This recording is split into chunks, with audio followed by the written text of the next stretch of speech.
The disgraced former president, Donald Trump, has shared multiple images generated by AI of Taylor Swift and Taylor Swift's fans, claiming that they support Donald Trump and they'll be voting for him. And then he reposted that with the caption, "I accept," on Truth Social. These deepfakes are part of a whole bunch of images that have been made with AI that Donald Trump has posted in recent days, blurring the line between parody and election disinformation. Young women smiling, wearing T-shirts saying Swifties for Trump, as well as one that shows Swift dressed as Uncle Sam encouraging people to vote for the Republican presidential nominee. Each image is a screenshot from Twitter and was posted originally by right-wing accounts with a history of sharing misinformation. Taylor Swift has not endorsed Donald Trump. It is very likely that she will come out for Kamala Harris, and the fact that Donald Trump has done this suggests that he's trying to get in early to sow disinformation and misinformation, to confuse the electorate and try and win extra votes. And if we just think about this for a moment, because, I'm talking about this as if it's just like normal political discourse in the US. It shouldn't be. This is nuts. And it continues a pattern with Donald Trump as we get closer to the election, as he sees his poll numbers take a nosedive and Kamala Harris's rise. He is on the ropes. He is desperate. He is scared. And consequently, he will do anything to distract attention away from Kamala Harris and make it all about him.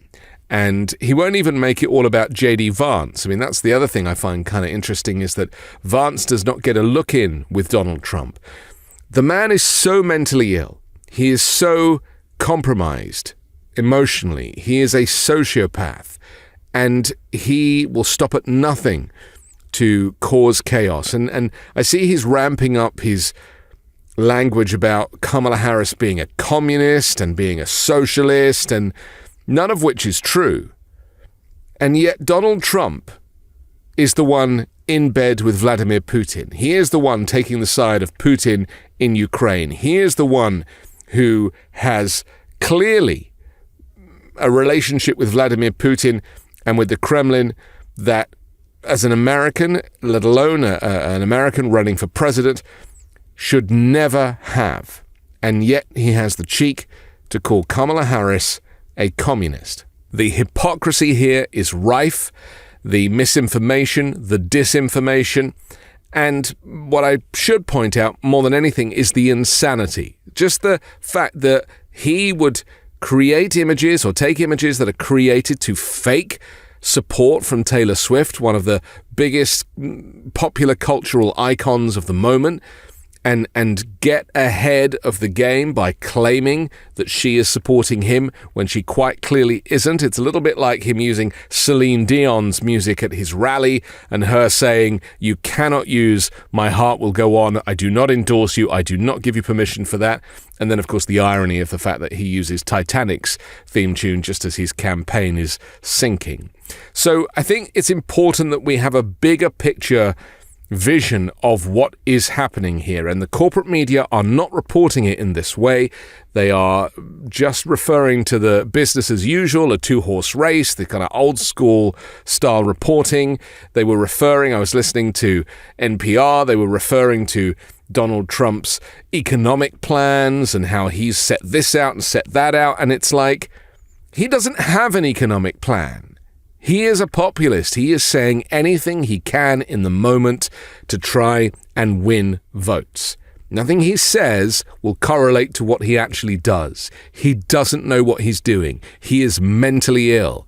At what point will this country wake up to the fact that we cannot have somebody who is so compromised in the White House or even running for the White House? I mean, as a European, it is shocking to me that somebody who attempted to overturn the election, brought about a coup against his own country, stole classified documents, didn't give them back when he said he had, and shared them, is allowed to even be on the ballot.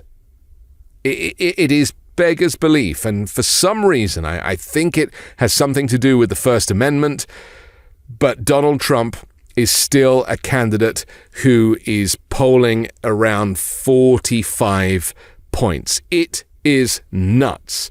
So what does it say about the Americans who support him? What does it say about the country's attitude towards somebody who is so clearly mentally ill? The thing is, you don't even have to be a clinician to see that Donald Trump is mentally ill. You don't even have to have gone to school to study to see that he checks every single box for malignant narcissistic personality disorder. And yet he is allowed to continue spewing this bile, congratulating Elon Musk and vice versa on them being men of the world who love to fire people.